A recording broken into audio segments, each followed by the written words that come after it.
বাড়ি যখন আস্তে আস্তে বাড়তে লাগলো, বাড়ি যখন আস্তে আস্তে আরো বাড়তে লাগলো, তখন ওই মহিলাটি চোখের পানি ছেড়ে দিয়ে তার সন্তানটিকে উপরের দিকে তুলে আল্লাহর কাছে বলছে, হে রব, তুমি আমাকে নিয়ে যাও, কোনো সমস্যা নাই, কোনো টেনশন নাই, কিন্তু আমার এই কলিজার টুকরো সন্তানটাকে বাঁচাও, আমার এই আদরের টুকরো সন্তানটাকে বাঁচাও। আল্লাহু আকবার। দেখেছেন আপনার প্রতি আপনার মায়ের কত ভালোবাসা, কত মায়া, কত টান। সেই মায়ের প্রতি আপনার কোনো ভালোবাসা নেই, সেই মায়ের প্রতি কোনো ভালোবাসা নেই বললেই চলে। আপনার বাবার প্রতি আপনার কোনো ভালোবাসা নেই।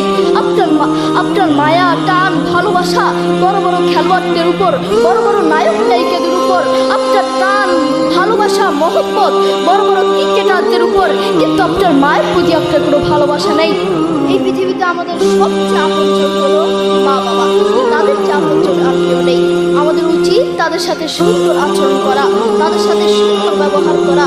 আপনি যদি তাদের সাথে খারাপ আচরণ করেন, আপনি যদি তাদের সাথে বেয়াদ করেন, আপনি যদি তাদেরকে গালি দেন, তারা যদি আপনাকে একবার বদদুয়া দেয়, আপনার পুরো জীবন নষ্ট হয়ে যাবে, পুরো লাইফ নষ্ট হয়ে যাবে। সূরা বনী ইসরাঈলের 23 নম্বর আয়াতে আল্লাহ সুবহানাহু ওয়া তাআলা বলেন, ফালা তাকুল লাহুমা উফফি ওয়া লা তানহারহুমা। আল্লাহ said in the Quran, say not to them uff and do not repel them. তোমরা তোমাদের মা বাবার সাথে উফ কথাটিও বলো না এবং তাদের সাথে খারাপ আচরণ করো না। বন্ধু তোমাকে বলছি, যুবক ভাইরা মনোযোগ দিয়ে শুনবেন। আপনার মাকে যখন পাশের বাড়ি থেকে কোনো খাবার দেওয়া হয়, সেই মা আপনাকে ছাড়া খায় না।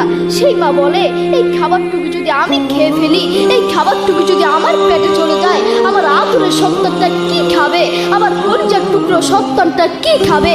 আপনার মা সারাদিন আপনাকে নিয়ে ভাবে। দুঃখের সাথে বলতে হয়, সেই মাকেই আপনি আপন মনে করেন না, সেই বাবাকেই আপনি আপন মনে করেন না, আপনি আপনার বন্ধুকে আপন মনে করেন, আপনি আপনার প্রতিবেশীকে আপন মনে করেন, আপনি আপনার শ্বশুর শাশুড়িকে আপন মনে করেন। আপনার যদি একদিন ডায়রিয়া হয়, একদিন রোগ হয়, একদিন বড় কোনো ক্যান্সার হয়, ওই বন্ধু আপনার কাছে আসবে না, ওই প্রতিবেশী আপনার কাছে আসবে না, কিন্তু আপনার কাছে আপনার মা এবং বাবা আসবে। করোনা হওয়ার পরে প্রমাণ করে দিয়েছে কি আপন আর কে পর। করোনা হওয়ার পরে বন্ধু বন্ধুর কাছে যায় নাই, করোনা হওয়ার পরে স্বামী স্ত্রীর কাছে যায় নাই, করোনা হওয়ার পরে একজন প্রতিবেশী আরেকজন প্রতিবেশীর কাছে যায় নাই, কিন্তু এখন ইতিহাস আছে, করোনা হওয়ার পরে বাবা তার ছেলেকে কাঁধে নিয়ে হাসপাতালে গিয়েছে, করোনা হওয়ার পরে, ক্যান্সার হওয়ার পরে মা তার ছেলেকে কোলে করে হাসপাতালে নিয়েছে, ঠিক কিনা? এখনো ইতিহাস সাক্ষী আছে। আপনার মা আপনার বড় সম্পদ। এই তামাম দুনিয়ায় মায়ের দোয়ার চেয়ে বড় কোনো ওষুধ নেই। এই পুরো দুনিয়ায় মায়ের দোয়ার চেয়ে বড় কোনো ওষুধ নেই। আপনার জ্বর হয়েছে, মায়ের কাছে দোয়া চান। আপনার মাথা ব্যথা করছে, মায়ের কাছে দোয়া চান। পেটে ব্যথা করছে, মায়ের কাছে দোয়া চান। শরীর খারাপ লাগছে, মায়ের কাছে দোয়া চান। বড় রোগ হয়েছে, মায়ের কাছে দোয়া চান। বড় ক্যান্সার হয়েছে, মায়ের কাছে দোয়া চান। কালকে আপনার ফাইনাল পরীক্ষা আছে, আপনার কাছে ভয় লাগছে, মায়ের কাছে দোয়া চান। মনে রাখবেন, বন্দুকের গুলি মিস হতে পারে, কিন্তু মায়ের দোয়া মিস হতে পারে না। মায়ের দোয়া কখনো মিস হতে পারে না। আপনার মা আপনার জন্য দোয়া করলেই সাথে সাথে আল্লাহর কাছে কবুল হয়ে যাবে। আপনার মা যদি আপনার জন্য একবার দোয়া করে, সাথে সাথে আল্লাহর কাছে কবুল হয়ে যাবে। সুবহানাল্লাহ, সুবহানাল্লাহ। ইমাম বুখারী রাহিমাহুল্লাহ একবার ছোট থাকতে তিনি অন্ধ হয়ে গেলেন, ছোটবেলায় তিনি অন্ধ হয়ে গেলেন।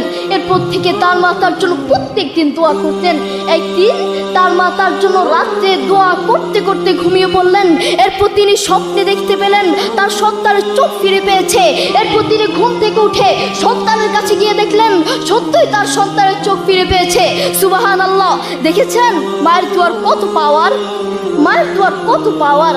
আপনার মা আপনাকে সব থেকে বেশি ভালোবাসেন। প্রত্যেক মা তার সন্তানকে সব থেকে বেশি ভালোবাসেন। নিজের জীবন পর্যন্ত দিয়ে দিতে চান, নিজের জীবন হারাতে চান, নিজের জীবনের চেয়েও সন্তানকে বেশি ভালোবাসেন। বিশ্বাস হয় না?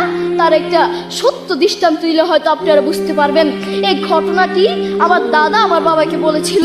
একবার বাংলাদেশে প্রচুর ঝড় হয়েছিল, ঝড় তুফান হয়েছিল। ঝড় তুফানের কারণে মানুষের ঘরে 3 পর্যন্ত পানি উঠে গেল। তখন আমার দাদা নিজের জীবন বাঁচানোর জন্য একটি গাছের উপর উঠলেন। তখন আমার দাদা দেখতে পেলেন একজন মহিলা তার ছোট্ট একটা সন্তান নিয়ে একটি ঘরের টিনের উপর উঠলেন। তিনি তো আর গাছ উঠতে পারেন না, তাই একটি ঘরের টিনের উপর উঠলেন। আমার দাদা দেখতে পেলেন বাড়ি যখন আস্তে আস্তে বাড়তে লাগলো, বাড়ি যখন আস্তে আস্তে আরো বাড়তে লাগলো, তখন ওই মহিলাটি চোখের পানি ছেড়ে দিয়ে তার সন্তানটিকে উপরের দিকে তুলে আল্লাহর কাছে বলছে, হে রব, তুমি আমাকে নিয়ে যাও, কোনো সমস্যা নাই, কোনো টেনশন নাই, কিন্তু আমার এই কলিজার টুকরো সন্তানটাকে বাঁচাও, আমার এই আদরের টুকরো সন্তানটাকে বাঁচাও। আল্লাহু আকবার।